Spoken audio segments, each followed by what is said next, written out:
నమస్కారం. వేదముద్ర న్యూమరాలజీకి స్వాగతం. ఇవాళ మనం మా ఇంట్లో ఉన్న లైట్ గురించి చెప్తా.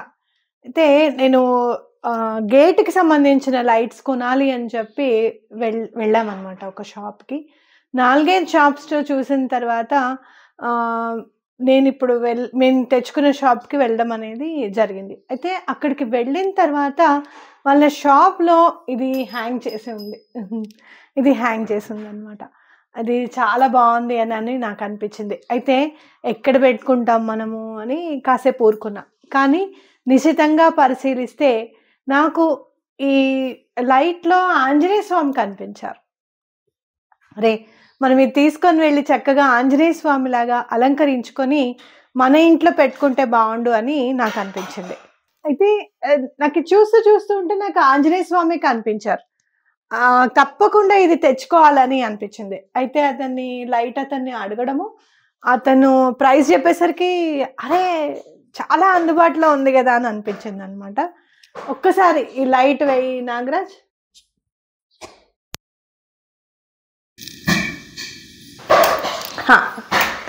ఇదన్నమాట లైట్. అయితే ఇక్కడ ఇంటికొచ్చిన తర్వాత మాత్రం స్వామి నామం పెట్టాలని చెప్పి, అలాగే కొంచెం చేతులకి అలా నెయిల్స్‌కి కొంచెం కలరింగ్ వేయడం అనేది జరిగింది. ఇది మాత్రం నేను పెట్టుకున్నాను. ఐబ్రోస్ కానివ్వండి, లేకపోతే నామం కానివ్వండి, కలరింగ్ అంతా కూడా నేను చేసుకుంది అనమాట. అయితే ఇంకా నాకు కొంచెం స్వామివారికి కడియాలు, అలాగే కొంచెం చిన్న గొలుసు కూడా అలంకరించాలని ఉంది. స్వామివారు ఏం చేస్తారో చూద్దాం. యూనివర్స్ ఓకే చెప్పింది, పిచ్చుక అరిచింది. ఓకే. అయితే ఇది ఈ లైట్ గురించి ఉన్న స్టోరీ. అయితే మా ఇంటికి రావడం అనేది స్వామివారి అనుగ్రహంగానే నేను భావిస్తాను. ఎందుకంటే నేను చాలా ప్రాబ్లమ్స్‌లో ఉన్నప్పుడు ఆంజనేయ స్వామి నాకు కల్లో కనిపించడం, స్వామివారు మా ఇంట్లో చిన్న ఆంజనేయ స్వామి విగ్రహం ఉందన్నమాట అండి. అది పూలతో పాటు మా వారు తీసేశారనమాట. అంటే నిన్న పెట్టిన పూలు ఇవాళ తీసేస్తాం కదా! నిర్మాల్యంలోకి వెళ్ళిపోయింది ఆ విగ్రహం. అది నాకు కూడా తెలీదు, ఆయనకి తెలీదు. రాత్రి నాకు కల్లో కనిపించారు స్వామి. కల్లో కనిపించి గుమ్మం ఇట్లా ఉంది, ఇలా పట్టుకొని నేను వెళ్ళిపోతున్నాను అని చెప్పారట. అయితే నేను కూర్చొని ఇదేంటి స్వామి ఇన్ని కష్టాలుంటే ఇప్పుడు నువ్వు వెళ్ళిపోతానంటావేంటయ్యా, రా లోపలికి రా అన్నానట. అప్పుడు వెంటనే స్వామివారు లోపలికి వచ్చేసారు. ఇదే కళ. ఆ నెక్స్ట్ డే నేను దేవుడి గుట్లో చూసుకున్నప్పుడు ఏదో మిస్ అయింది దేవుడి గుట్లో అని చెప్పి నేను నిశ్చితంగా పరిశీలిస్తుంటే అప్పుడు అరే ఇది ఆంజనేయ స్వామి విగ్రహం ఏదండి అని అంటే, ఏమో నాకు తెలీదు అని అన్నారు. నిర్మాల్యం నిజంగా చెత్తలో పడేయకూడదు అనేది చాలా మంచి హ్యాబిట్ అనిపించింది నాకు. ఎందుకంటే మేము చెట్లలో వేస్తామన్నమాట ఎప్పుడు కూడా. అప్పుడు తీసిన పూలలో నిర్మాల్యంలో చూస్తే స్వామివారు ఉన్నారనమాట. బాబాయ్ మీరు ఇంకెప్పుడు నిర్మాల్యం తీయద్దు, నేనే తీసుకుంటానని చెప్తాను. ఇప్పటి వరకు మా వారు మళ్ళీ నిర్మాల్యం తీయరు. నాన్న పూలు ఉన్నాయి నువ్వే తీయని చెప్తారు.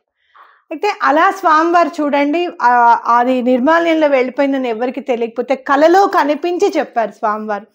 అంత మంచి హృదయం గల ఆంజనేయ స్వామి.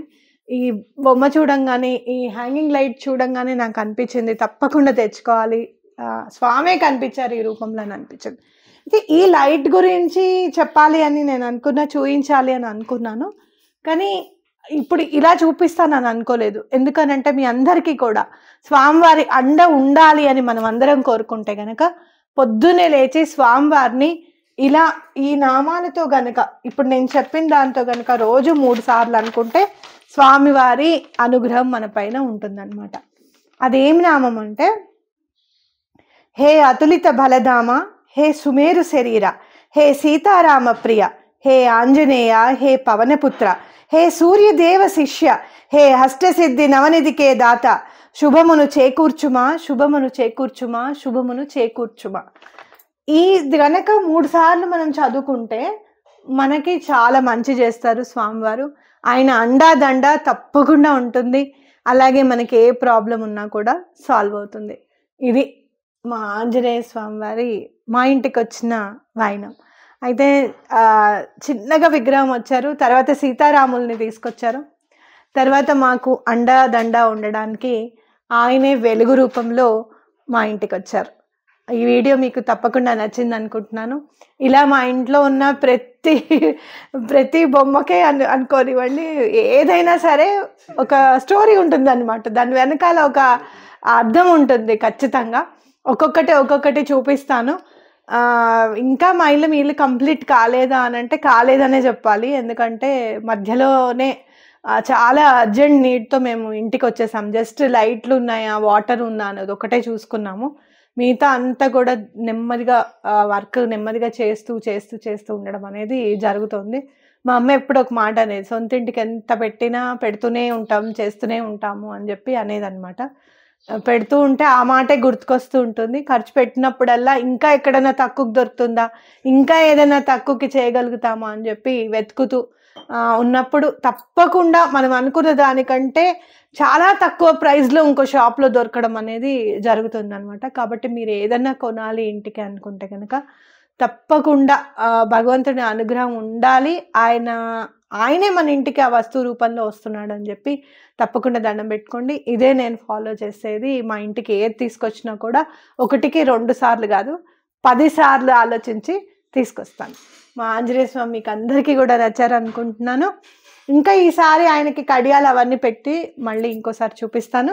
మా ఆంజనేయ స్వామికి దిష్టి చుక్క కూడా పెట్టాను, దిష్టి తగలకుండా. ఎందుకంటే చూసినప్పుడల్లా నా దిష్టి తగులుతుందేమో అనేటట్టు. ఇంకా ఇక్కడికి చూస్తే గంట చూసారు కదా, మీకు ఒకసారి నేను చెప్పాను లాంగూల స్తోత్రం అని చెప్పాను. లాంగూలం అంటే స్వామివారి వాలం అనమాట. ఈ గంట ఎందుకు ఉంటుంది స్వామివారికి అనేది ఆ లాంగూల స్తోత్రం వీడియోలో చెప్పాను. స్వామివారు తీక్షక వానరులని, చాలా చిన్న వానరులు ఉంటారనమాట. వాళ్ళందరూ యుద్ధం జరుగుతున్నప్పుడు, రామరావణ యుద్ధం జరుగుతున్నప్పుడు ఆ గంట కింద ఉండిపోతారనమాట. ఎక్కడో చిన్న సౌండ్లు వినపడుతున్నాయి, ఇదేంటో తీసి చూద్దాం కదా అని చెప్పి స్వామివారు ఆ గంటని తీయడము, వాళ్ళందరినీ రక్షించడం అనేది జరిగింది. అప్పటి నుంచి స్వామివారు దానికి ప్రతీకగా సాక్షిగా స్వామివారు లాంగూలానికి గంట ఉంటుందన్నమాట. అది ఆంజనేయ స్వామి వాలానికి గంట ఎందుకు ఉంటుందంటే అది. అందుకే నేను కూడా ఆంజనేయ స్వామి తప్పకుండా గంట ఉండాలని చెప్పి నేను కూడా గంటను తీసుకొచ్చి కట్టాను. మీ అందరికీ కూడా ఈ ఎపిసోడ్ నచ్చిందని అనుకుంటున్నాను. మా ఆంజనేయ స్వామి ఆశీర్వాదం మీ మీద, నా మీద, మనందరి మీద ఉండాలని కోరుకుంటూ రామ లక్ష్మణ జానకి జై బోలో హనుమాన్ కి. ఉంటాను, మీ శ్రవంతి.